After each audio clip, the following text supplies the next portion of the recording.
संसार की चीजों में जो पदार्थ वस्तुएं होती है वो यदि हम भगवान को चढ़ाते हैं तो संत कहते हैं कि सारी चीजें झूठी होती है। तो फिर असली और सच्ची चीजें क्या है जो भगवान को चढ़ाना। तो एक व्यक्ति ने कहा एक काम करो, तन को छोड़ो मन को चढ़ाओ। भगवान के चरणों में किसको चढ़ाना है? मन को। कितने लोगों का मन यहाँ पर है? अच्छा, कितने लोग यहीं बैठे हैं? कोई घर पे तो नहीं है, दुकान पर तो नहीं है, किसी का मन कहीं अपने घर में है, कहीं टीवी में, मोबाइल में, कहाँ पर है? आप सब लोग यहीं पर बैठे। लेकिन ध्यान रखना मेरे भाई बहन, आप जब तक अपना मन अपनी माँ के चरणों में, अपने परमात्मा के चरणों में नहीं लगाएंगे, अपने गुरु के चरणों में नहीं लगाएंगे, जब तक अपना ध्यान अपने ईश्वर के साथ नहीं लगाएंगे, तब तक आपकी भक्ति, आपकी पूजा सब व्यर्थ। जब आपका मन बदल जाएगा, जब आपका मन तड़पने लग जाएगा,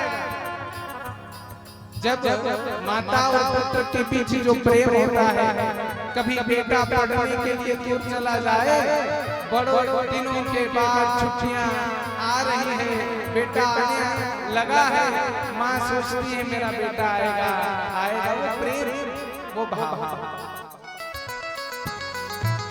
आपके मन में ये भाव है कि मेरा परमात्मा ही मेरा सब कुछ है, मेरा भाव, मेरी इच्छा, मेरी अभिव्यक्ति सब उसके साथ जुड़ी है। जब ये मन की भावना हम भगवान के चरणों में लगाएंगे, तब भगवान के चरणों में आपकी पुकार पड़े। क्या पड़ेगी? बोलो क्या पड़ेगी? इसलिए सब अपनी पुकार लगाकर ताली बजाकर गाएंगे। अरे फूल चढ़ाओ हमें वो भी है झूठा, फूल चढ़ाओ हमें वो भी है झूठा, फूल चढ़ाओ हमें वो भी है झूठा, फूल चढ़ाओ हमें वो भी है झूठा। अरे फूल हमारे, जय फूल हमारे का झूठा।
तो संत ने लिख दिया है, संत कहते हैं मन चढ़ा दो भैया, अब तुम्हारा ये संसार की चीजें तो सब छुट्टी हो गई है, अब अपना मन चढ़ा दो।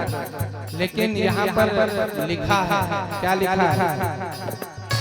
मन चढ़ाओ वो भी है झूठा, मन चढ़ाओ वो भी है झूठा, मन चढ़ाओ खाने वो भी है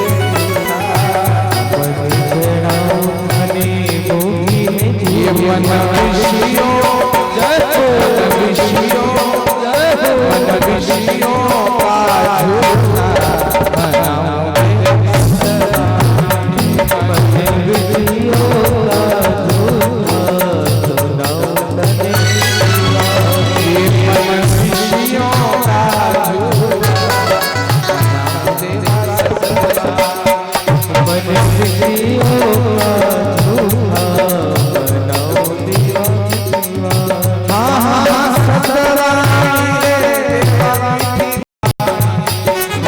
सत्यवाणी रे देवा मीठी सत्यवाणी रे देवा ओ सत्यवाणी रे देवा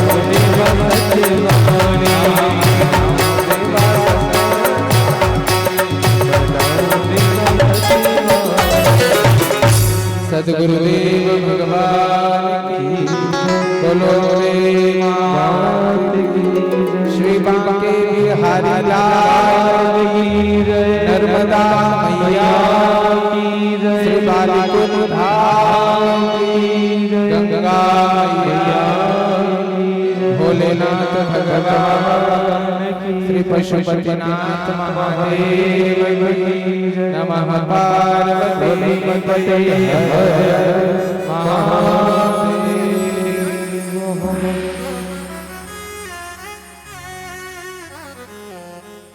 सर्वप्रथम मां भगवती जगदम्बा श्री आई माता के चरणों में प्रणाम करते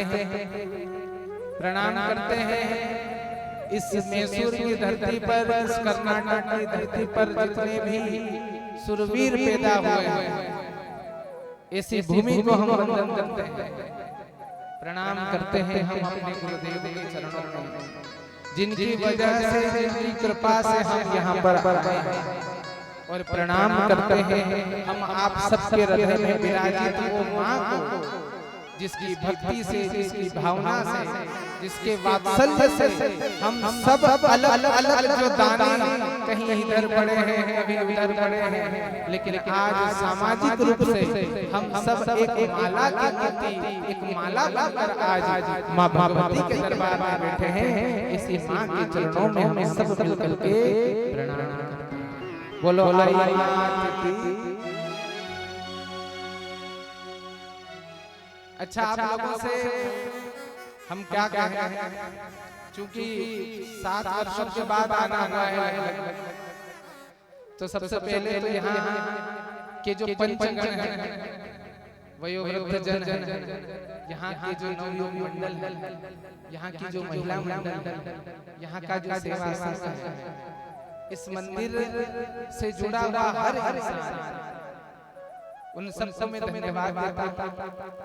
आप लोगों ने हमें यहाँ बुलाया है और कितने वर्षों का अंतराल हो गया?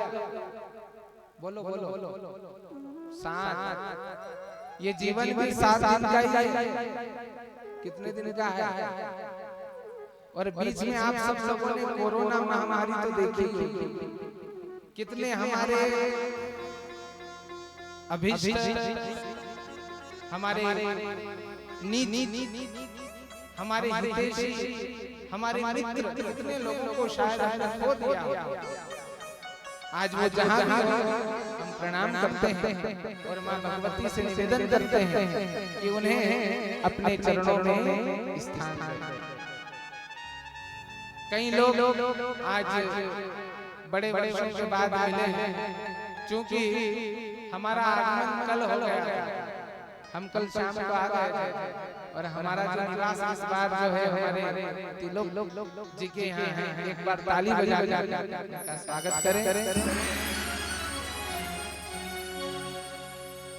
उनके घर हम एक दिन रुके हैं, ऐसा लगा नहीं है कि हमने छोड़ दिया, ऐसा लग रहा है कि घर में नहीं, अपितु अपने घर। आप सब लोगों से एक बात कहना चाहता हूं, ये जो 9 दिन हम लोगों को मां भगवती के दरबार में मिले हैं, इसका उपयोग कैसे करना चाहिए? क्या मनोरंजन की दृष्टि से करना चाहिए या भावनात्मक दृष्टि से करना चाहिए? बताइए। क्योंकि आज का जो दिन है वो भूमिका का इसका दिन है। हमारे पत्रकार भी जानते हैं जो भूमिका शब्द होता है ना, उसकी बड़ी महिमा होती है। और जिस व्यक्ति की भूमिका सही होती है उसका जीवन, उसका भविष्य सब कुछ व्यवस्थित होता है। अब चूंकि हम अंदर आए तो सभी माताएं भोजन वगैरह आप सब कर रहे थे, अभी भी कर रहे हैं। सत्संग हमारा जो है 9 दिन का, इसको हम बढ़ाना चाहते थे। हम जब घर पे थे एमपी में तब सोच रहे थे हम इस बार क्या करेंगे, इस बार हर दिन में भी माताओं को या तो शिव महापुराण का कथा। अच्छा, शिव महापुराण कथा आप लोगों ने सुनी या नहीं सुनी? कितनी माताएं भगवान भोलेनाथ को एक लोटा जल चढ़ाती या नहीं चढ़ाती? सारी समस्या का हल एक लोटा, सुना या नहीं सुना? हम चाहते थे इस बार कि मैसूर में हम माताओं को, भाइयों को जितना कोशिश हो हम अध्यात्म की ओर करें, लेकिन क्योंकि यहाँ का जो परिकल्प जो है, परिक्षेत्र है, वो सब आप लोगों के अधीन है, इसलिए हम बोल नहीं सकते। लेकिन हम चाहते हैं कि जितना समय हमें यहाँ आने का मिला है उतना समय हम आपको भगवान से जोड़ कर रखें, ठीक है? एक बिजली में जो आता है ना, घर घर कभी लाइट फॉल्ट हो जाए, आपके घर में बिजली बंद हो जाए, और बिजली सुधारने वाला, रिपेयरिंग वाला घर में आता है तो कब तक नहीं जाता? जब तक बिजली व्यवस्थित ना हो, जब तक सुचारू रूप से वो अपने घर में चलने न लग जाए, कहीं कुछ और फाल्ट हो जाए। इसलिए ये दायित्व है हमारा कि यदि आप लोगों ने हमें वो सम्मान दिया है तो उस सम्मान के अभिभावक और आप लोगों को बदले में वो लौटा। इसलिए खेल छोड़िए, रात्रि के समय ही हमारे पास समय कितना है? अब आप लोग नवरात्रि गरबा डांडिया खेलने आते हैं। अच्छा, कितनी माताओं ने आज गरबा खेला है? थोड़ा हाथ खड़ा करके बतलाओ।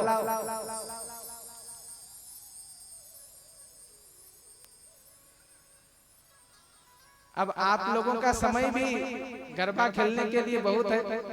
हम भी आपको अपने सत्संग के माध्यम से निवेदन करेंगे कि माँ भगवती के दरबार में गरबा करो, ठीक है? तो सबसे पहले एक गरबा हम गाएंगे, और गरबा चूंकि आज नवरात्र प्रारंभ है, आज के दिन माँ भगवती जगदम्बा स्वयं अपने छवि को हर उस बालक के अंदर, हर उस जीव के अंदर प्रकट करती है जो जानता है कि माँ की ममता सबसे बड़ी होती है। इसी माँ भगवती जो पावागढ़ में बैठी है, जो वैष्णो देवी में बैठी है, वो माँ जो कामाख्या में बैठी है, वो माँ जो बालीपुर धाम में बैठी है। आइए एक बार सब मिलकर माँ भगवती के चरणों में, क्योंकि नवरात्र है तो गरबा का महत्व है। किसका है? डांडिया, जिसको आप लोग क्या बोलते हैं? डांडिया, उसको बोला जाता है। इसलिए अब जब कभी भी कहाँ जा रहे हैं तो कहना डांडिया खेलने नहीं जा रहे हैं, हम गरबा खेलने जा रहे हैं। डांडिया खेलना ये तो हम होली पर खेलते हैं साहब, जब हमारा गेर मंडल भाव से, प्रेम से निकलता है तब हाथों में कभी डांडिया लेकर गेर का नाच करते हैं। लेकिन जब नवरात्रि आ जाए तब हम क्या करते हैं? गरबा किसके लिए करते हैं? वो माँ के लिए करते हैं, अपने आनंद के लिए नहीं बल्कि माँ को मनाने के लिए, उसको रिझाने के लिए करते हैं। इसलिए आइए सब भाव से, जिनको यदि गरबा करना आता हो वही गरबा करें और भाव से नाच कर हाजिरी लगाएं। देखो एक और बात हम आप लोगों को बतला दें, एक बात और बतला देते हैं हम आपको। हमारा जो स्वभाव है ना कथा करने का, वो आप ये समझते होंगे कि महाराज कुछ चुटकुले सुनाएंगे तो मजा आएगा, महाराज भजन ज्यादा सुनाएंगे तो मजा आएगा। हमारी ये जो धर्मपीठ है ना, जो ये व्यासपीठ पर हम बैठे हैं, ये मनोरंजन का विषय नहीं है, मनोरंजन की वस्तु नहीं है। और यदि जो कोई लोग ऐसा सोचते हो तो मैं उनसे पहले हाथ जोड़कर क्षमा मांग लेता हूँ, क्योंकि ये जो व्यासपीठ है, ये जो धर्मपीठ है, इसी की वजह से, इसी के सहारे आज कलयुग में भी हमारा सनातन धर्म आगे बढ़ रहा है। क्या हो रहा है, क्या हो रहा है बोलो? नहीं तो कितने लोग आज इस धर्म को गिराने पर लगे हैं साहब। और हम इस व्यासपीठ पर बैठ करके, इस धर्मपीठ पर बैठ करके हम कोई लोभ, कोई लालच लेकर के, कोई मोह लेकर के हम कथा नहीं कर रहे हैं। हमारा उद्देश्य यह है कि हमारे यहाँ आने के बाद यदि हमको 100 लोग सुनते हैं तो उसमें से कम 10 लोग हमारी बात पर सोचे। कितने बोलिए? यदि जब आप कहीं पर जाते हैं, कुछ बोलते हैं, आप उपदेश करते हैं, तो धर्मपीठ कहती है, व्यासपीठ कहती है कि आपके वचन पर 10 लोग सोचना चाहिए कि ये सही है या गलत। और उस 10 में से जब कोई एक उस बात को चुन लेता है, तब हम लोगों का इस व्यासपीठ पर बैठना चरितार्थ होता है। क्या होता है? तो मैं निवेदन करूंगा आप सब लोगों से कि हमारे सत्संग को मनोरंजन की वस्तु मत समझ लेना कि महाराज तो ऐसा है, महाराज हाँ, आप मेरे जाने के बाद आप कुछ भी बोल सकते हैं, लेकिन सत्संग सुधरने की जगह है। क्या है? यहाँ बिगड़ने की जगह नहीं है। मनोरंजन के लिए, सुख के लिए। और ये मनोरंजन क्यों मैं बोल रहा हूँ आप लोगों को? इसलिए बोल रहा हूँ क्योंकि जो मनोरंजन है, जो सुख है, वो आप सब लोग ढूंढते हो। आप लोग सुख के पीछे दौड़ते हो। तो सुख कहाँ मिलता है? बोले कहते हैं काम करो, नई नई मूवी लगी है, देखने चले जाओ। अरे भाई 3 घंटे अंधेरे में बैठेगा, सुख मिल जाएगा? मिल जाएगा? मन में कहा अरे नहीं नहीं, अपने पास तो गाड़ी अच्छी है, चलो आज तो पूरा मैसूर में घूम कर आ जाते हैं, फ्री बैठे हैं, क्या करें, चलो घूम कर आ गए, सुख मिल गया, शांति मिल गई। देखो एक बात याद रखना, सुख और दुख ये दोनों एक ही सिक्के के 2 पहलू हैं। आप सुख के पीछे जाओगे तो आपको दुख उठाना पड़ेगा। आप मनोरंजन की दिशा में जाओगे तो निसंदेह आपको सुख तो मिलेगा, लेकिन वो सुख शांति नहीं दे पाएगा। लेकिन यदि जब आप लोग आनंद की ओर बढ़ेंगे, जब आप लोग आनंद को खोजने के लिए निकलेंगे, तब हम कह सकते हैं आपके जीवन में कभी कोई दुख नहीं है। क्योंकि आनंद जो जब मिलता है ना, जब जीव को मिलता है तो वो खत्म नहीं होता है, वो बढ़ता है, वो बढ़ता है। सुख जो मिलेगा ना, पैसे से कभी सुख ले लिया आप लोगों ने, धन से, मद से, अभिमान से जो आपने सुख अर्जित कर लिया, वो सुख तो मिल जाएगा, लेकिन शांति नहीं मिलेगी। इतना होने के बाद भी मन मचलने लग जाएगा, और ये हो गया, अब ये करूं, ये करूं कि ये करूं, मन दौड़ता रहेगा। लेकिन जिस दिन आप आनंद की ओर निकल गए, जिस दिन यदि आपने परमानंद को पकड़ लिया, फिर हम कह सकते हैं कि आपके जीवन में शांति आ जाए। और ये जो सत्संग है, ये मन को सुधारने का है। यहाँ सब लोग सुधरने के लिए आते हैं। क्या करने के लिए आते हैं? अच्छा, हॉस्पिटल में सब लोग जाना पसंद करते हैं? नहीं बाबूजी, हॉस्पिटल रोज तो मुंह कभी देखो। मैंने कहा क्यों? बोले वहां पर जो मरीज जाता है वो तो ठीक है, उसका तो इलाज होता है, लेकिन जो साथ वाला जाता है ना, वो उससे दुगुना मरीज बन के घर आ रहा है। हॉस्पिटल क्या है? आज का जीता जागता नरक है, जहां हम देखते हैं कि रोगी लोग जा रहे हैं, बीमार लोग जा रहे हैं, तन बीमार हो गया, तन अपवित्र हो गया, तब बीमारी यदि बन गई तो उसको डॉक्टर के पास ले जाएंगे कि भैया बुखार आ रहा है, सिर दर्द हो रहा है, पेट दर्द हो रहा है, पाँव दुख रहे हैं, कमर दर्द हो रही है, इलाज कर दो।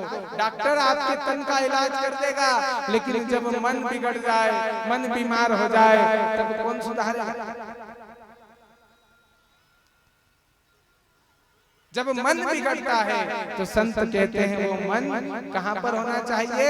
वो भगवान के चरणों में होना चाहिए, भगवान की भक्ति में होना चाहिए।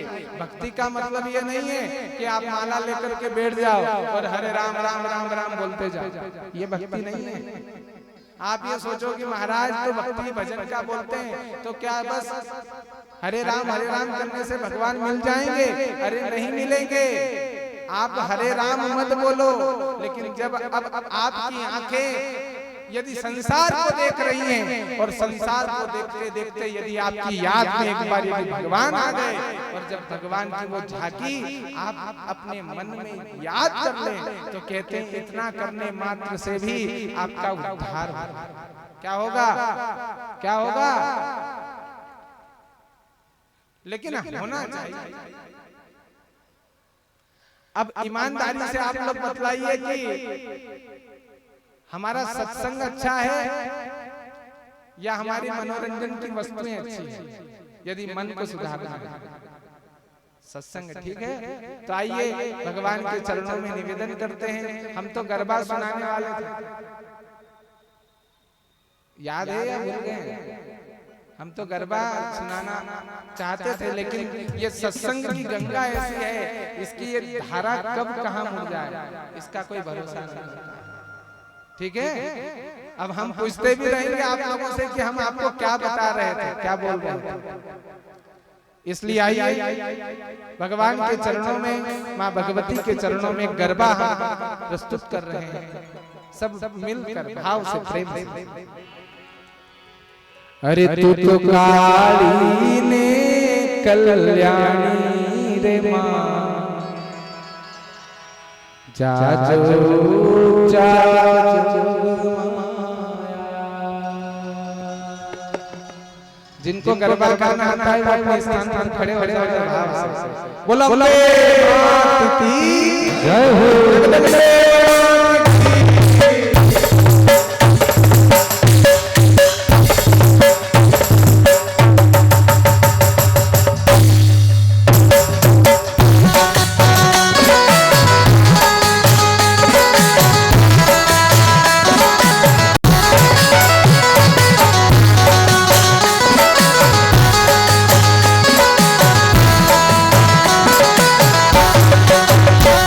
जो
बार जोरदार तालियां हमारे जो संगीत में साथ दे रहे हैं हमारी पूरी टीम के लिए। कितने लोगों ने कहा कि इस बार आपकी टीम बदल गई है। मैंने कहा परिवर्तन है संसार का नियम। कभी कभी ऐसा होता है जिनको हम साथ में लाना चाहते हैं, लेकिन योग कभी ऐसा बन जाता है कि बात वही हो जाती है जो सत्यता हम सब लोग जानते हैं। आदमी अकेला आया तो अकेला है, और जिसका जितना भाग्य में है उतना ही वो फल पाएगा। लेकिन आप सब लोगों का प्रेम आज भी वैसा ही रहना है, इसलिए बहुत अच्छा लगा, मन प्रसन्न है। हमारे जो युवा सेवा संघ के जितने कार्यकर्ता के लोग हैं, जो इस आयोजन में जितने लोग प्रेम से भाव से सम्मिलित सभी लोग, उन सब में एक बार धन्यवाद देना चाहूँगा, क्योंकि भगवान आपके इस मैसूर में और प्रमुख रूप से हमारा ये समाज है। आप गांव में चले जाएंगे साहब, तो गांव की संस्कृति और गांव की जो सभ्यता है उसके द्वारा आप अपनी दिनचर्या बना लेंगे। लेकिन जब आप शहरों में रहते हैं, व्यापार करते हैं, व्यवसाय करते हैं, तब आपके जीने का जो ढंग है वो बदल जाता है। तो हम लोगों का दायित्व है कि हम समय पर आकर आप लोगों को ये भी बतलाते रहे हैं कि हमारा दिन हमारे दिन में होने वाले काम वो कैसे होना चाहिए।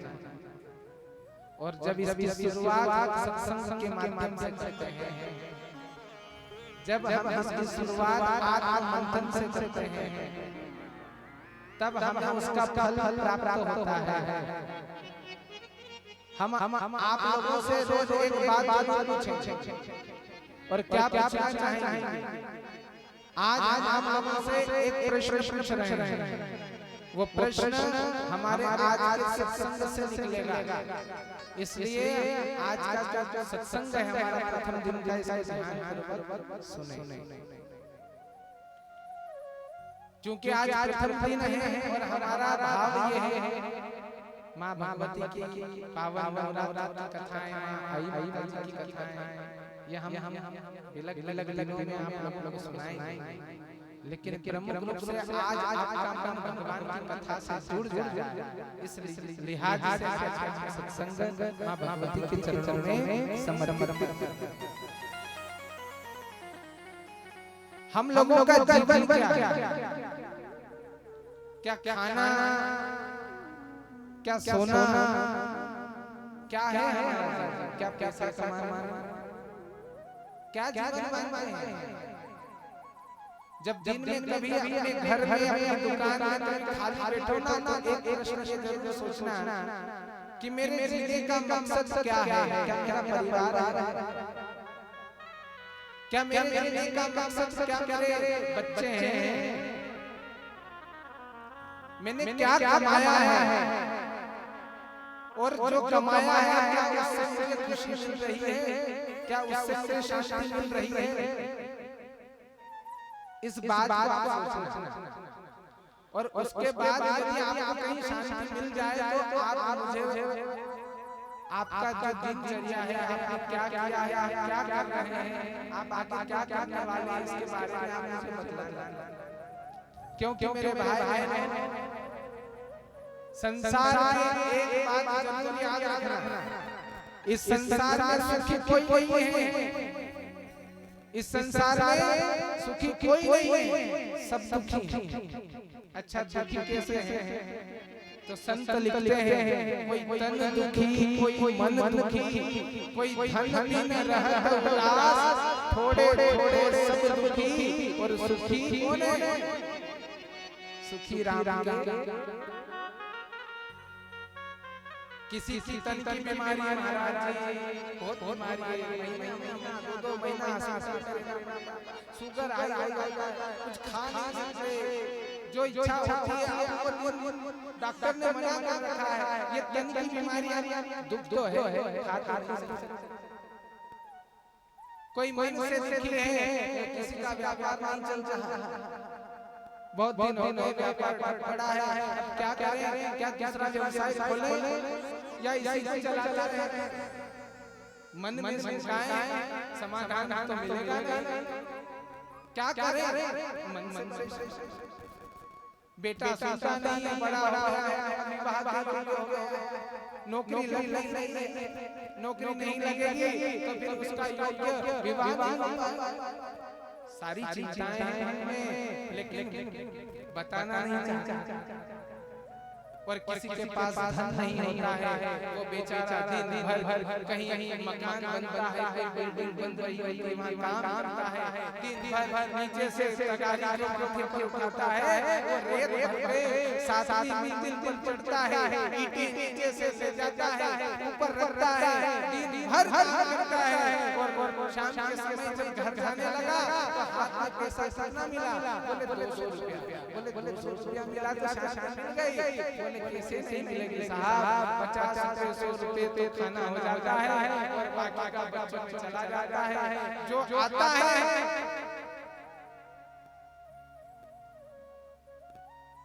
अब आप बताओ सुखी कौन है? अमीर से अमीर जो आदमी है वो भी दुखी है।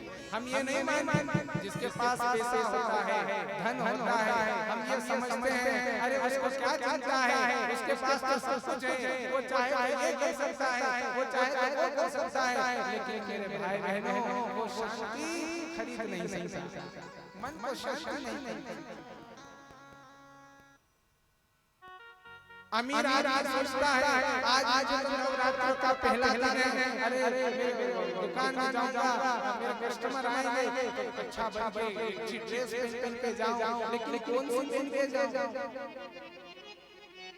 आज शाम को डांडिया खेलने जाना है, हमारे पास तो बहुत सारी साड़ियां हैं, माताएं सोचती है कि आज क्या पहने, ये पहने वो पहने, क्या पहने, मन देखो जिसके पास सब कुछ है वो सोचता है मैं क्या करूं, क्या पहनूं, अरे आज क्या खाऊं मैं, खाने की तो सारी वस्तुएं बड़ी है, सब कुछ खा सकता है, लेकिन क्या खाऊं, लेकिन किसी गरीब को देख लेना भाई बहनों, उसके पास समस्या है, जिसके पास सब कुछ है, जिसके पास ये कपड़े बहुत सारे हैं, लेकिन उस गरीब के पास ये नहीं होता है कि आज मैं कैसे अपना तन रखूंगा, जिसके पास पैसा नहीं है वो दुखी है, जिसके पास पैसा है वो दुखी है। तो सुखी कौन है? अरे भैया सुखी कौन होगा?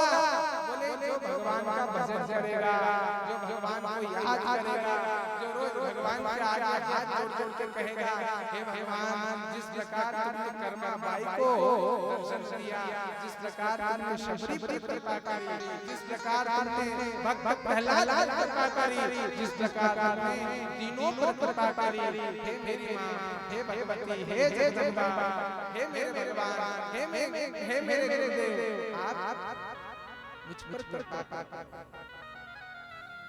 ये भाव जब आएगा मन में, और जब भगवान के चरणों में ये मन भी जो बकरा है ये सिर झुकाएगा, झुकेगा, वंदन करेगा, नमन करेगा, तब कहते हैं भगवान के चरणों में ही शांति है।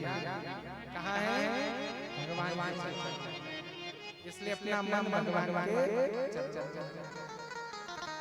एक बहुत ही सुंदर भजन है, राजस्थानी भजन, क्योंकि हम तो एमपी के हैं, कहाँ के हैं? मध्य प्रदेश से हैं, और हमारे मध्य प्रदेश में हिंदी भजन होते हैं, राजस्थानी भी होते हैं, तो हम कोशिश करेंगे राजस्थानी भजन बजाना, क्योंकि हमारी यहाँ जो प्रजा है, मतलब हमारे जो बंधु बांधव लोग हैं वो कैसे हैं? सब मारवाड़ी, ठीक है? तो आप लोग भी हमारा साथ दें और हम भी आपका साथ दें, और इस प्रकार साथ से साथ परमात्मा के दरबार। इसलिए एक संत ने लिखा है अरे मीठो घणो लागे अरे प्यार घणो लागे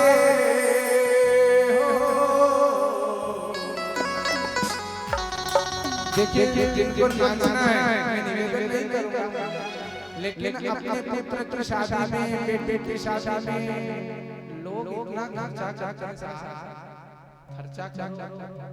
नाचते नाचो लेकिन नाचते नाचते हाथ में पैसा उठा लिया खाते हैं लेकिन एक बार सारा खेल जो है वो भगवान के हाथ में किसके हाथ में आप मानते हैं ये संसार जो चल रहा है आप अंदर जो श्वास चल रही है आप आंखों से देख पा रहे हैं आप आंखों से चल पा रहे हैं इसमें शक्ति केवल भगवान की मानते हैं सबके अंदर राम बैठा है सबके अंदर कृष्ण बैठा है सबके अंदर माँ बैठा है सबके अंदर माँ की वो ज्योति स्वरूप छवि विद्यमान है इसलिए हमारे भाई क्या हो तुम हमारे कहने का मतलब ये है कि दुनिया के सामने दुनिया वालों के लिए तो हम बहुत नाचते हैं और वहां पे शर्म नहीं अपने बेटे नाचे लेकिन जब बात भगवान की आ जाए मेरे भाई तब मीरा उस समय भाव ये रखना कि मेरे नाचने से मेरा गोविंद प्रसन्न हो जाए मेरा ठाकुर जी मेरी माँ मेरी भगवती जगदम्बा प्रसन्न हो जाए इस भाव से आइए अरे राजीरो नाम मीठो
दोनों हाथ पर उठा खाली से अरे राम जी रो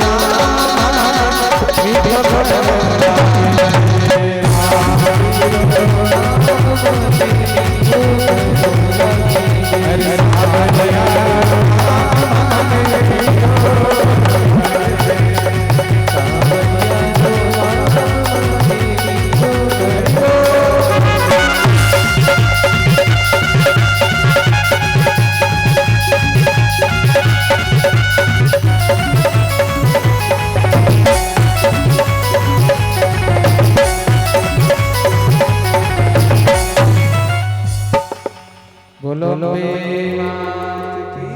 जय हो, बोलो आई मात की जय हो।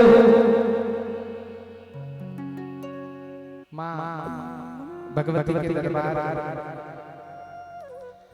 संत कहते हैं जब मन भगवान के चरण में लग जाएगा तो आपके द्वारा सुनने वाली सारी चीजें जब आपके घट में बैठ जाएगी तब आप वास्तविक रूप से परिचित बन जाएंगे। अच्छा सुनना, भगवान की भक्ति 9 प्रकार की है। हम आप लोगों से एक बात पूछते हैं, भगवान ने आपको आंखें कितनी दी है? एक आंख से काम चल सकता है क्या? बोलो। अब जिनकी एक ही आंख हो उनको तो एक आंख से दुनिया दे। भगवान ने आपको कान कितने दिए हैं? अरे बोलो। हो सकता है किसी के पास 4-6 हो, बोले सकता है, कोई बात नहीं। कितने दिए हैं? क्यों दिए हैं? एक कान से काम चल सकता है, चल सकता है, नहीं चलेगा, चलाना पड़ेगा। जिनका इधर इधर करना होता है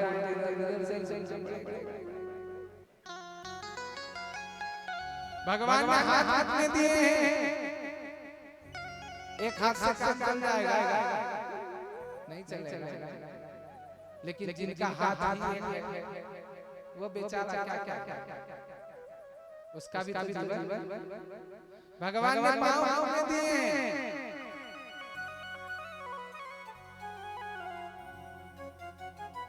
दो पाँव से काम चल रहा है। अगर एक पाँव ही हो तो महाराज जी तो बैठे क्या लेकिन जीवन का भी है जिनका पाँव ही नहीं है। तो फिर हमें यदि भगवान ने सब कुछ दिया है, आपको जीभ दी है भगवान, क्या दी है? और जिस जीभ से आप रोज स्वाद लेते हैं ना, अरे आज चाय अच्छा, ये याद है, आज भोजन अच्छा नहीं बना, अच्छा याद है, क्यों? ये आप नहीं बोल रहे हैं, ये आपकी जीभ बोल रही है कि आज नाश्ता अच्छा नहीं बना है, तो आज चाय अच्छी बनी है, तो आज तो महाराज मजा नहीं आया, भोजन किया ही क्यों? क्यों वहाँ बोलती कौन है? वहाँ इंसान नहीं बोल, वहाँ ये जो इंद्रियां हैं ये बोलने लग जाती है। और जीभ किनके बीच में रहते हैं? दांत कितने दिए भगवान? अरे बोलो, हो सकता है बहुत सारे लोग अभी वृद्ध लोग बैठे हैं, कितने लोग क्या क्या कहें, आज जमाना बदल गया है, व्यक्ति इस संसार में रहने के लिए क्या नहीं करता, अपने शरीर को सुंदर बनाने के लिए क्या नहीं करता, बहुत कुछ करता है। और जब आप देखने जाओगे ना कि क्या क्या करता है, तब दिमाग काम नहीं करता। जो व्यक्ति 50 साल का हो जाता है, 60 साल का हो जाता है, 70 साल का हो जाता है, अब तो माथे के अंदर जो बाल हैं सफेद है, लेकिन कहीं जाना है नहीं महाराज जी, अब धोती में तो जाएंगे नहीं, वही कोट पैंट में जाना है तो बाल काले। अच्छा, लोगों के दांत टूट जाते हैं तो लोग क्या क्या कहते हैं, नकली पत्ती बिठाते हैं, क्या बिठाते हैं? आपके इधर तो सब पुराना खाए लोग हैं, इसलिए आप व्यवस्थित बचे हैं, लेकिन जहाँ आप एमपी में आ जाए, क्योंकि हमारा जो समाज है वो तो समृद्ध है ही, लेकिन वहाँ का जो कल्चर है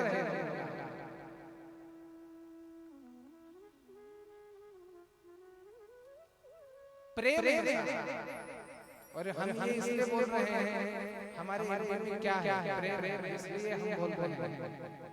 एक बार क्या हुआ, एक रेस्टोरेंट में एक दादा और दादी, 75 साल पति पत्नी, लेकिन उम्र क्या है 70-75, दादा दादी गए तो पहली बार जीवन में उस होटल के जो लोग थे ना, जो काम करने वाले, उन्होंने देखा ऐसे लोग तो पहली बार इतना शरीर टूट रहा है, पति पत्नी, अब उनके लिए तो नया। दादा दादी गए बैठे और दादा ने दादी के लिए भोजन ऑर्डर किया। आप सब तो शहर के लोग सब खाना खाना के साथ हम आए देखिए क्या क्या लोग खड़े खड़े खा रहे हैं, कुर्सी पर बैठ कर खा रहे हैं, भोजन भगवान का प्रसाद, उसको बैठ कर बुरा मत मानिए, लेकिन जो सत्य है, खड़े खड़े तो लोग यदि सब कुछ कर सकते हैं तो फिर हम तो पशु हो जाएंगे। जो बुद्धि भगवान को दिए, थोड़ा उसका उपयोग भगवान के बार कर हमारा बैठ कर आराम से पालथी कर बैठो, मस्त उसका आनंद। तो हम क्या सुना रहे थे, आपका दादा ने ऑर्डर किया भोजन, आप दादी क्या खा सकती है बतलाओ, बुढ़ापे में जिसके मुख में दांत नहीं हो, वो क्या खाएगा?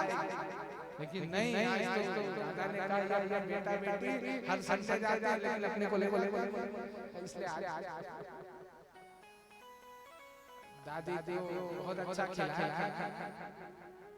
अब जब दादी ने खा लिया तो जो वेटर लोग थे ना, जो काम कर रहे थे, तो देख रहे खा रहे, लेकिन खा क्या रहे हैं, दादी के लिए बुलाया तो दादी खा रही है, देख रहे, दादी को देखते रहे, वेटर लोग ये दादी खा ली। उसके बाद दादाजी दादी से कहा और कुछ ना, फिर दादी ने वेटर बुलाया, बोले हम ये जो बुला दादा प्रेम आजकल ऐसा कि कोई किसी के लिए प्रेम मिलकर बनाकर कुछ खाए। आज तो सब आप रिश्ते इतने बिगड़ गए हैं ना लोगों के कि व्यक्ति दिन भर दुकान पर रहता है, शाम को घर जाता है तो सोचता है आज को घर में शांति मिलेगी या नहीं मिलेगी, वो इतनी सोच। क्योंकि प्रेम में आज खटास पड़ गई है। क्या पड़ गई है? नींबू है ना, वो आप लोग दूध के अंदर दही जमाते हैं तो नींबू का एक आधा जब डल जाता है तो क्या हो जाता है? दही बन जाता है। वो दूध फट गया, प्रेम दूध आज अब वो जमाना नहीं रहा। अब वो प्रेम दीर्घायु नहीं हो रहा है जो प्रेम कभी गोपियों ने कृष्ण के साथ। वो प्रेम कहाँ जो भाई मीरा ने गिरधर नंदन के लिए किया, वो प्रेम कहाँ है जो शबरी ने राम के लिए किया? कहाँ है वो प्रेम?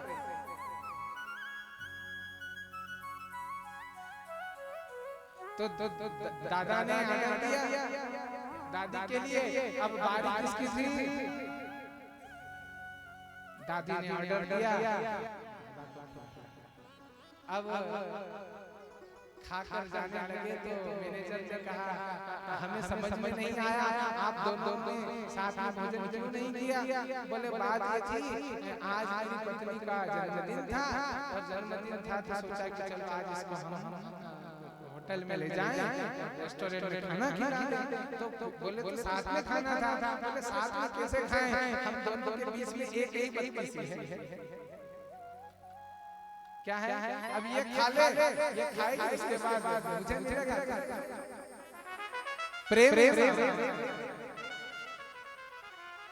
तो भगवान ने दांत दिए हैं, 32 दांत दिए हैं और इसके बीच में रहने वाली कौन है? हमारी ये जीभ है। कभी कभी क्या होता है ना, ये जीभ भी दांतों के बीच आ आती है। कितने लोगों की आई थोड़ा बताओ।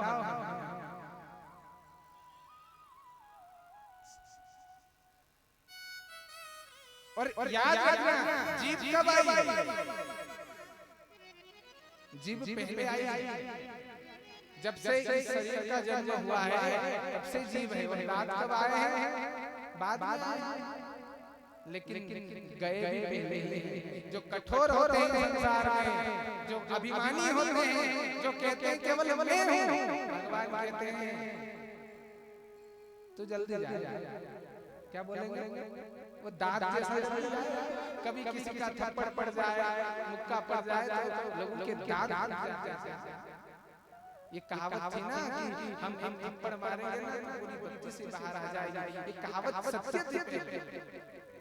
मतलब यदि तुम अभिमान करोगे तो दांतों की तरह फट जाओगे। इसलिए जीवन में क्या होना चाहिए? बोले विनम्रता। कैसी विनम्रता हो कि आपके पास आकर के कोई छोटा सा बालक भी खड़ा हो जाए, आपके पास आकर के कोई गरीब व्यक्ति भी आकर खड़ा हो जाए, आपके पास कोई अनजान आदमी कोई भी आ जाए, लेकिन उसको आने के बाद मन में ये हिचक ना हो, उसके मन में ये ललक हो कि मैं इसके पास आया था, मेरा काम हो गया।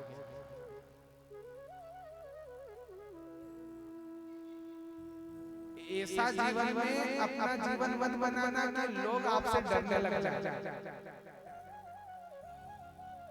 निवेदन करना चाहिए जीवन में ऐसा काम मत कर लेना और इतना अभिमान मत रखना कि लोग आपसे डरने लग जाए। अरे नहीं मैं नहीं बोल सकता भाई, मुझे डर लगता है। ऐसा जीवन कभी कभी मत बनाना। जीवन ऐसा बना लेना कि जो भी आपके पास आए वो आपको अपना दुख सुख और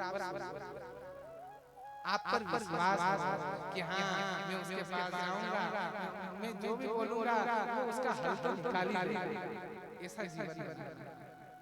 ऐसा जीवन मत बनाना कि लोग आपके पास आपके साथ खड़े होने से डरने लगे। क्या ऐसा जीवन मत बनाना। और हम इसलिए ये बात कह रहे हैं कि शहरों में ऐसे लोग होते हैं, बुरा मत मान। अभी हम कुछ 6 महीना पहले हम बेंगलोर में आए, आज हम भोजन कर रहे थे हमारे इनके घर भोजन।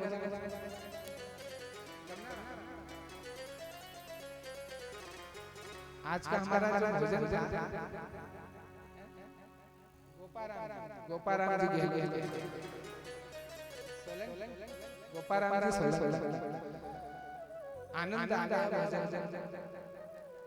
तो वहां पर मुलाकात हुई सभी से, इतने वर्षों के बाद आ रहा था, सब कह रहे थे कैसे क्या है, ठीक है, अच्छा है, आप लोगों का प्रेम वैसा ही यथावत है, ये संसार चलता रहा, निरंतर चलता रहा, लेकिन आपके मन में अतिथि सत्कार जो होता है अभी बना के रखा। कभी कभी हमारी इच्छा हो जाती है, हम वो देखते हैं जब वो गैर मंडल यहाँ से हम आप सब भाव से शोभा यात्रा बना करके लाए थे, याद आता है।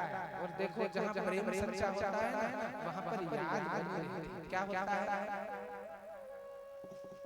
होता है जहाँ पर लगाव होता है, मेरा आपसे से लगाव है या नहीं है, ये माता जी जानती है, वो भगवान मानता है।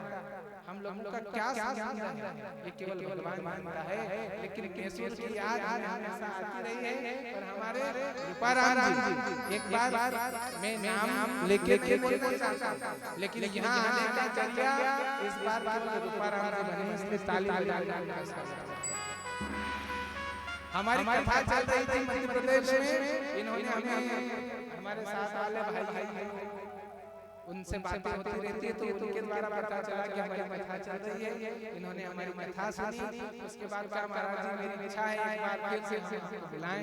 हमने कहा हमारा अगर इधर आगमन होता हम यहाँ से कहीं निकल कर तो जरूर आपसे मिलते, लेकिन भगवत कथा के लिए यदि आप आमंत्रण दोगे तो यदि भगवान ने स्वामी दिया तो जरूर आए। बोले महाराज जी अभी डन कर लो, आप तो आना ही नहीं तो फिर पता नहीं मौका मिलेगा। और ये माता जी का आशीर्वाद है कि आप लोगों के बीच वापस आने का मौका मिला है। एक बार आप सभी लोगों को पुनः धन्यवाद देना चाहूंगा। एक बार आप सब अपने लिए ताली बजा ले। तो भगवान को पाँव दिए, दो हाथ दिए, दो आंखें दे दी, दो कान दिए। अरे कान दो भैया। हमने एक आदमी से पूछा, आपको तो दो कान दिए है ना, कभी कभी लोग क्या होता है कानों से कम सुनाई देता है तो मशीन लगा। महाराज जी कम सुनाई देता है तो मशीन रहती है तो थोड़ा मदद मिल जाती है। हमने कहा भगवान को कान क्यों दिए पता है? बोले महाराज जी इस कान से सुनो और इधर से। हमने कहा नहीं भगवान को कान इसलिए दिए हैं कि जो बुरी बातें हैं ना, जो बेकार की बातें हैं ना, जो गंदी बातें हैं ना, जो कूड़ा कचरा है ना, वो इधर से कभी डल जाए तो चुपचाप इधर से निकाल लो। और जो अच्छी बातें हैं, जो जीवन को बदलने वाली है, उनको दोनों कानों से सुनो और अपने हृदय में उतार लो। एक राजा के पास दो मूर्तियां थी और दोनों मूर्तियां बराबर थी, दोनों का आकार भी एक जैसा, उसके अंदर जो धातु लगाई वो भी एक जैसी। लेकिन क्या था कि एक मूर्ति की कीमत 1000 थी और एक मूर्ति की कीमत 1,00,000 थी। कितनी थी? है दोनों बराबर, दोनों एक जैसे, लेकिन एक की कीमत 1000 है और एक की कीमत 1,00,000 है। तो संत ने पूछ लिया जा के जो बेच रहा था भाई ये 1,00,000 रुपए की, ये 1,000 रुपए की, अरे इसकी क्वालिटी क्या है, इसकी विशेषता क्या है? दोनों तो एक जैसी है। तो दुकानदार ने कहा भैया लेने वाला जो होगा ना वो समझदारी से ले लेगा। बोले नहीं बता। तब दुकानदार ने कहा अच्छा देखो जो 1000 रुपए वाली जो मूर्ति थी ना, धातु की बनी थी ना, पीतल की बनी थी, तो उसके कान में सुई डाली, धागा डाला, इधर से डाला, निकल गया। बोले ये 1000 रुपए की है, 1,00,000 रुपए के अंदर जब उसने वो रस्सी डाली, धागा डाला, वो अंदर जैसे डाला तो घट चला। कहाँ चला? बोले ये जीवन में एक बात जरूर ध्यान रखना, अपनी कीमत 1000 रुपए मत रखना, अपनी कीमत 1000 रुपए मत रखना, हमारी कीमत लाख रुपए हो जाए। दोनों कानों से भगवान की कथाएं श्रवण करें, सत्संग सुने और उसे अपने जीवन में उतारें। ये सत्संग की महिमा है। और आज पहला दिन है, हम इसलिए आप लोगों को बतला रहे हैं कि ये शास्त्रों में भी इसका वर्णन आया है। किसका वर्णन आया है कि जो श्रोता होते हैं उनका क्या अधिकार होना चाहिए, जो वक्ता होते हैं उनका क्या अधिकार होना चाहिए। ये नियम है। अब जब तक इन नियमों का पालन नहीं होगा तो हमको पता कैसे चलेगा। हमने पहले ही दिन आकर कहा कि 7 साल बाद आ रहा है। मैसूर में कितने साल बाद आया? 7 साल में आए। तो ये 7 दिन 7 साल 7 दिन के बराबर है। और जीवन भी 7 दिनों में सिमटा है। ये सोमवार है, तो मंगलवार है, बुधवार है, गुरुवार है, शुक्रवार है, शनिवार है, रविवार है, और संडे के बाद वापस क्या आया? महाराज जी आपकी दुकान खोलनी पड़ेगी, कल से निकल गया। ये 7 के बाद 8वां बार आ रहा नहीं है। इसलिए इन दिनों में इतने समय में हम भगवान का भजन ये हमारा लक्ष्य है। श्वास में राम हो, एक श्वास न खाली जाए, ना जाने इस श्वास का फिर ये आए ना आए। अच्छा, कोरोना काल में जो लोग लड़ रहे थे ना, किसके लिए लड़ रहे थे? लोगों को ऑक्सीजन। महाराज जी क्या करें, सब कुछ पैसा बर्बाद कर दिया, लेकिन बचा नहीं। क्यों नहीं बचा पाया? बोले मैंने कहा क्यों नहीं मिल रही थी? पैसा नहीं था। बोले पैसा तो बहुत सारा था, लेकिन श्वास सिलेंडर मिले नहीं लोगों को। जीवन में एक बात जरूर ध्यान रखना मेरे भाई बहनों, पैसे से आप लोग बिस्तर खरीद सकते हो, लेकिन पैसे से आप नींद नहीं खरीद सकते। पैसे से आप मूर्ति खरीद सकते हो, भगवान की मूर्ति खरीद सकते हो, लेकिन क्या पैसे से आप भगवान को खरीद सकते हो?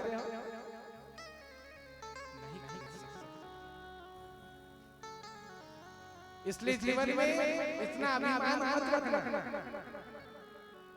ये 7 जो दिन है, ये जो समय है, ये भगवान के भजन के लिए है।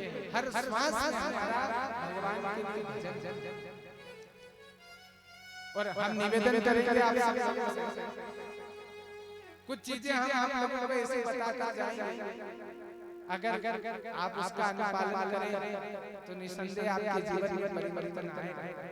ऐसी हमें निष्ठा है गुरुदेव, ऐसी हमें विश्वास की आस्था है हमारे गुरुदेव। हम निवेदन करेंगे आप सब लोगों से, क्योंकि आप सब सुबह कितने बजे उठने वाले हैं? महाराज जी कभी कभी 9 बज जाते हैं, कभी कभी 8 बज जाते हैं। इतने लोग ज्यादा होंगे। जो आलसी लोग होते हैं वो लेट उठते हैं, और जो तंदुरुस्त रहना पसंद करते हैं। लेकिन निवेदन है आप सब लोगों से, प्रातः काल सूर्योदय होने से पूर्व सूर्य भगवान के आगमन से पूर्व आप बिस्तर छोड़ क्या बिस्तर छोड़, और जब आप बिस्तर छोड़ोगे तब उसके बाद नहीं करना है। एक लोटा जल ले लो। यदि आप दौड़ने के लिए कहीं जा रहे हैं, जॉगिंग के लिए जा रहे हैं, और मान लीजिए रास्ते में नहीं मिला तो साथ में बोतल रख सकते हैं, क्योंकि भक्ति तो कहीं पे भी हो सकती है। या यदि घर रहे तो उठकर हो सके तो यदि घर के लोग स्नान कर लें, स्नान करने के बाद जैसे ही सूर्योदय होता है वैसे ही एक लोटा जल भगवान सूर्य को समर्पित। अच्छा उसके बाद उसके बाद होगा कुछ नहीं, उसके बाद करने वाला और कराने वाला वो सूर्य नारायण है। फिर आप लोगों का काम वहाँ पर खत्म हो गया, आप लोगों की ड्यूटी वहाँ पर खत्म हो गई। ओ इसके बाद क्या होगा? इसके बाद आपका दिन कैसा निकलेगा इसका आकलन आप स्वयं करें। कौन करेगा? आप स्वयं।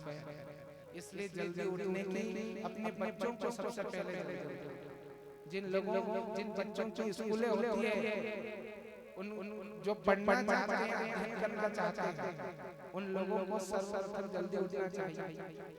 और जिन लोगों का कोई काम बहुत समय से अटका पड़ा है, कैसा भी काम हो, उनको आज हम एक चीज बतलाने जा रहे हैं। क्यों बतला रहे हैं? ताकि इन 9 दिनों में यदि आप करते रहेंगे तो उस कार्य का कम से कम 25% काम हो जाएगा। इतना हमें विश्वास है यदि आप लोग करेंगे तो। इसलिए जो भी करें परमात्मा को साक्षी मानकर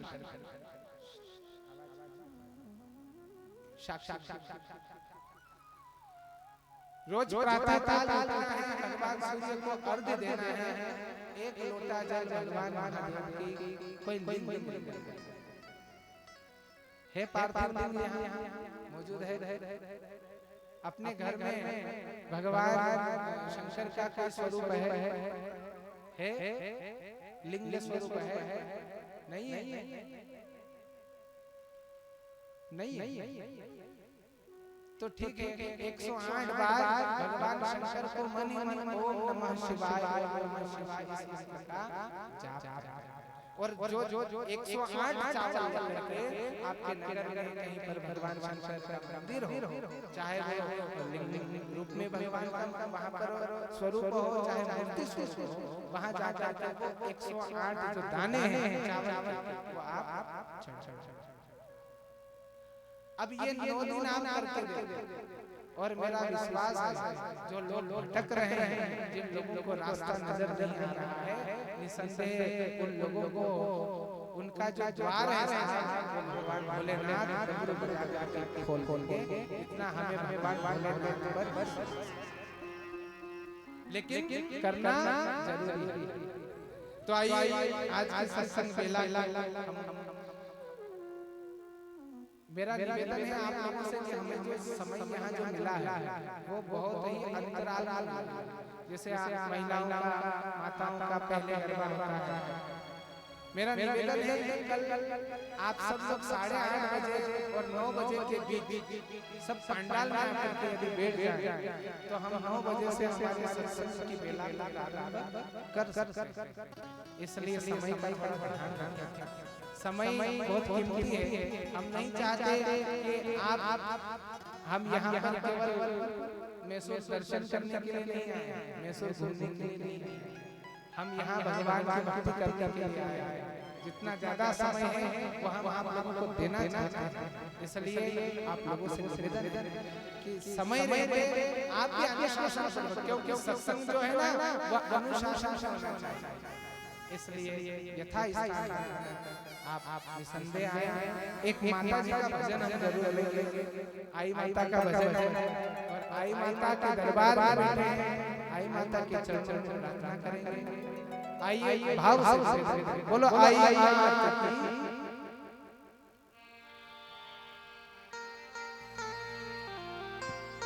अरे अम्बा पूरे अवतारी माता, अरे पीला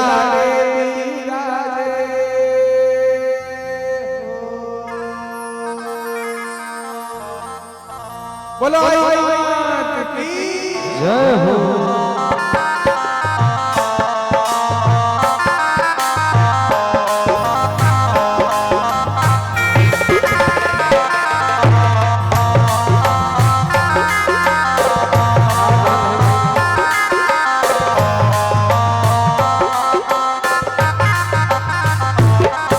अरे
Hare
अरे शारदा भवानी शारदा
बोलो आई की जय हो, जगदम्बे मात की जय हो, धर्म गुरु दीवान साहब की जय, बोलो आई पंथ की जय हो।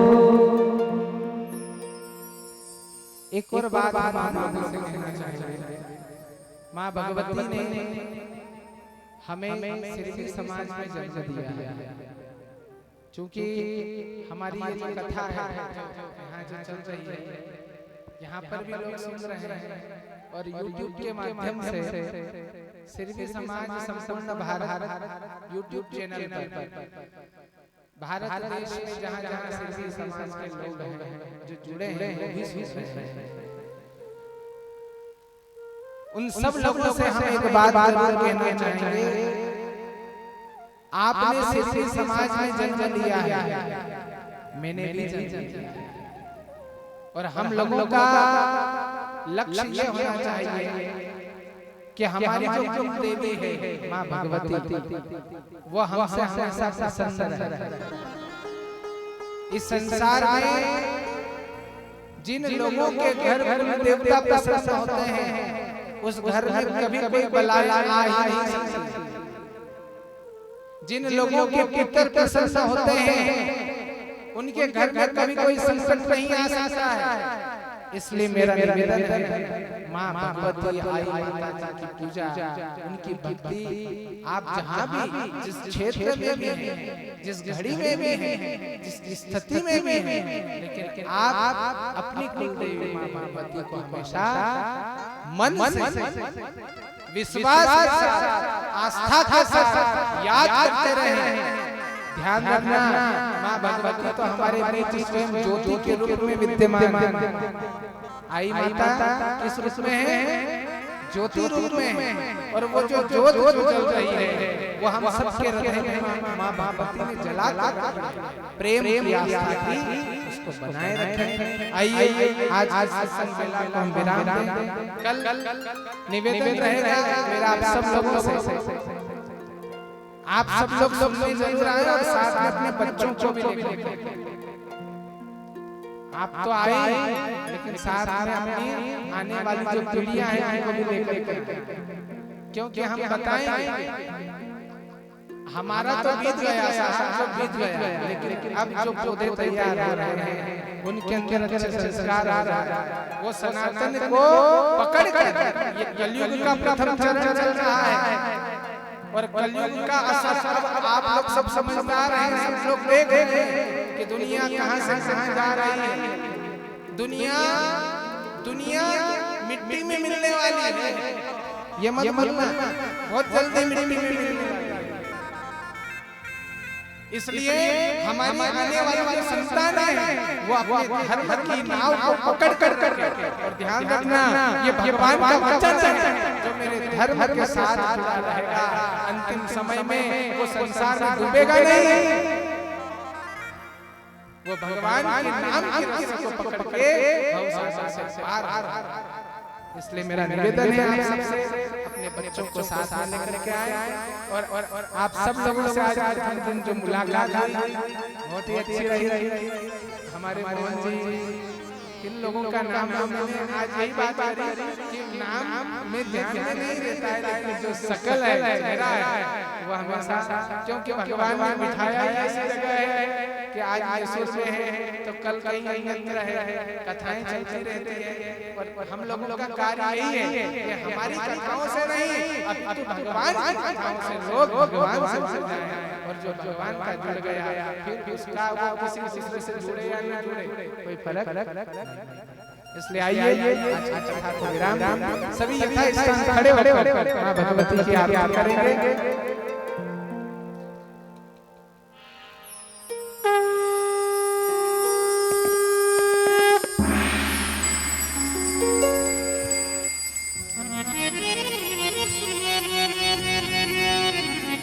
हम रोज भगवती की जो आरती है वो विविध रूप से करेंगे।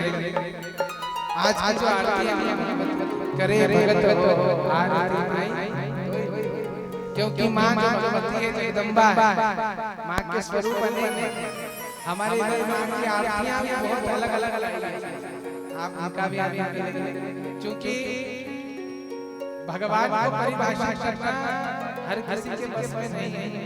जो महापुरुष हैं, जो पुरुष हुए हैं, उन्होंने ही बताया है ईश्वर क्या है। इसलिए मां की बहुत सुंदर आराधना की है। आप बड़े बड़े ताली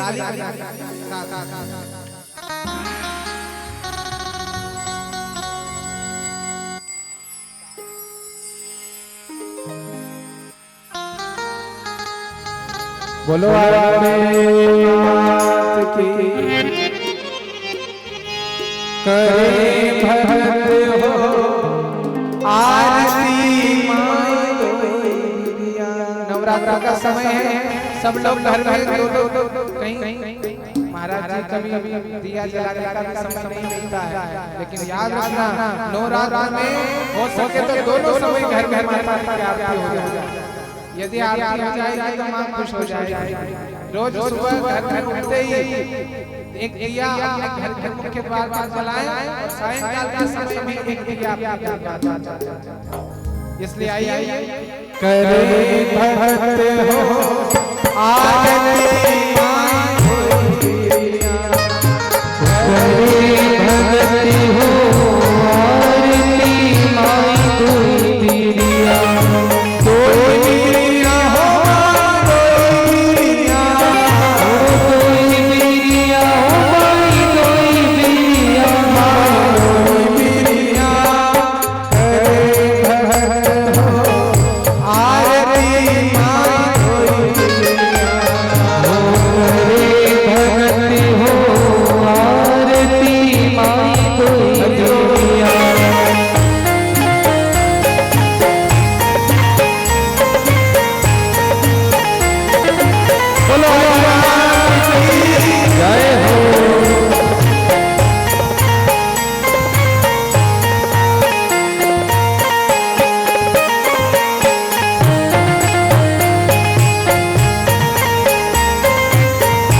तो दोनों हाथ उठा ताली से हाँ करे भगत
बोलो आई जय हो जय हो। सभी सभी तो हाथ जोड़ खड़े हो जाएं। हरि ओम जग जग जगत देवातान धर्मानि प्रथमान्या शक्ति हरागम महिमानः चन्द्रयत्र पूर्वे सात्याः सन्ति देवाः। ओम राजाधिराजाय भैसाहिने नमो वयं वैश्रवणाय कुर्महे समे कामान् कामकामाय मह्यं कामेश्वरो वैश्रवणो दधातु। कुबेराय वैश्रवणाय महाराजाय नमः। ओम स्वस्ति साम्राज्यं भोज्यं स्वराज्यं वैराज्यं पारमेष्ठ्यं राज्यं महाराज्यमाधिपत्यपर्याये शाति सर्वभौमाः सर्वाशान्ताधात्राधार्तिपेस्मृताय एकराजति ददत्ति शिष्योपो विगितो मन्तः परिमेष्टारो मृतस्य संग्रहे आविश्वदशितामपे विषवे देवा सभा सदैति। ओम एकदन्ताय विद्महे वक्रतुण्डाय धीमहि तन्नो दन्तिः प्रचोदयात्। ओम नारायणाय